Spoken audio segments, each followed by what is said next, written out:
Alright guys, so we're going to put this fuel pump in. This is the Pro Systems 440 gallons per hour, I guess. Patrick says it's enough. Let's put it on there and see what happens. It's pretty much just like the old Barry Grant. Although there's no check valve here because it's got a different bypass system for the return. So Elena's going to help me. Say hi. Hi. There's Izzy. So I'm going to feed these wires up. And I want you to grab those wires. Yeah, good. Pull them. We're going to feed this right up the clamps that we had before. Yeah, that's where it's going to go. But can you wait for 1 second? I need you to pull more when I tell you to. Let me get these little rubber insulators so the pump doesn't vibrate. Let me look at that hole. Good. You have to keep pushing them. Pull that back a little bit. Yep. Good. Just like that. Back them up there. Now we got the pump out. All right, guys. So here's the Pro Systems 440 gallon per hour electric fuel pump Patrick's sponsored me with. So I appreciate the help, Patrick. I'm using my old Barry Grant filter just because the way it's set up, it's easy for my cell to plumb. And I put in a 100 micron filter in here. So the hose we just made, here it is here.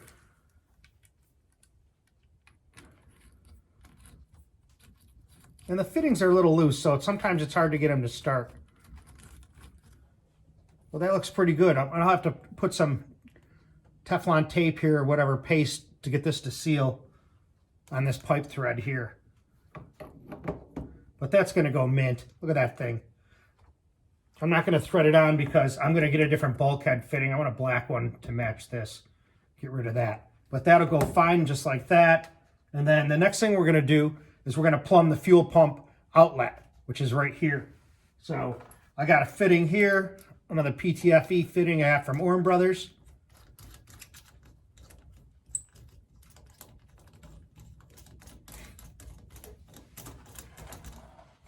And the hose, I'll put that fitting on, and it's going to go like this. And it's almost going to plumb the same way I had. So I'll have it up in this way.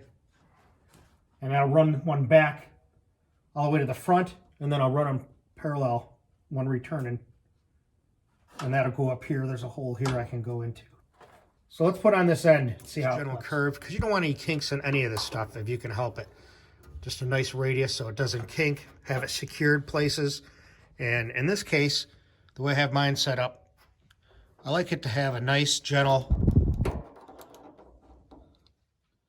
alignment. So there's no big sharp bends.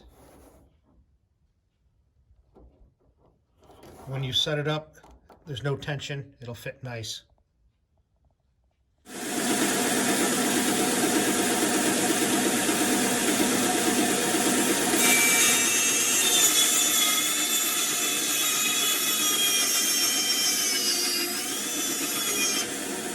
So like I was saying, cutting that PTF hose off square is one of the most important things. I use a bandsaw, it happens to work pretty good. And then I use a couple combination of tools. This one I showed you before, and just this little snap-on screwdriver. So the main thing is to get the hose away from the PTFE tubing. The main thing is to keep it down far enough so when you put the olive in, or the compression fitting, when you slide it down, it slides down square, right against the lip of that thing, and that looks pretty good. You don't want to get these braids underneath this thing, because that helps seal it when you bring that back up. Then I just use the old Walmart Super Tech lubricant, which is nothing. $2 for a can of it. Works pretty good. Get your fitting in there square. Kind of work it around, nice and easy. Kind of spread that PTF hose, all the while pushing down on it. There, and you can see it going down pretty nice. You got to wear gloves, I'll tell you. Then I just bring this fitting up and just gentle, turning it straight in. I can feel it kind of sealing against that fitting. And once it gets to the point where you don't want to be slipping off and torturing it down here, then you can move it down and lock it in. And like you said, it's a clock position if I didn't say that before.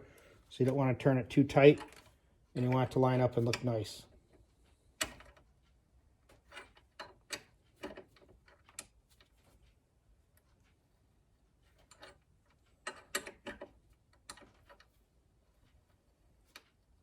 That feels pretty good. A little bit more.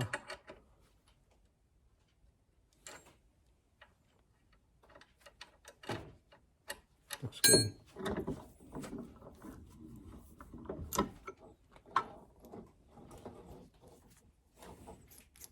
Nice. But you can see it there. It's going to run up in here and fit just nice up in this area. And then my training lines, they'll all come through this bracket here.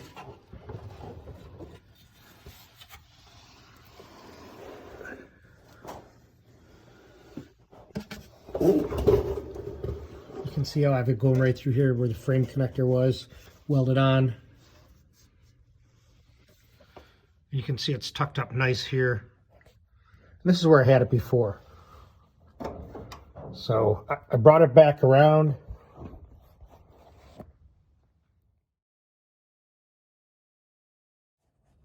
And you can see that's just temporary with some wire ties just to get the perfect length.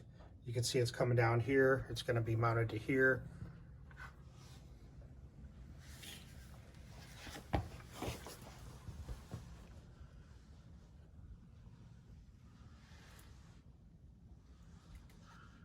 It goes back to there underneath where the frame connector is. There it's coming through the frame. I got it up here.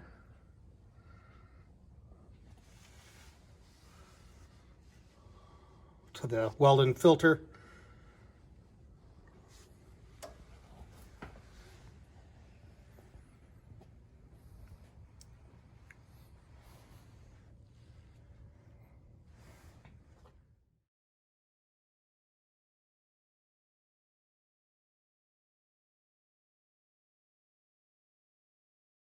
So there it is. Before I finish this off here, I'm going to finish off some of the metal here.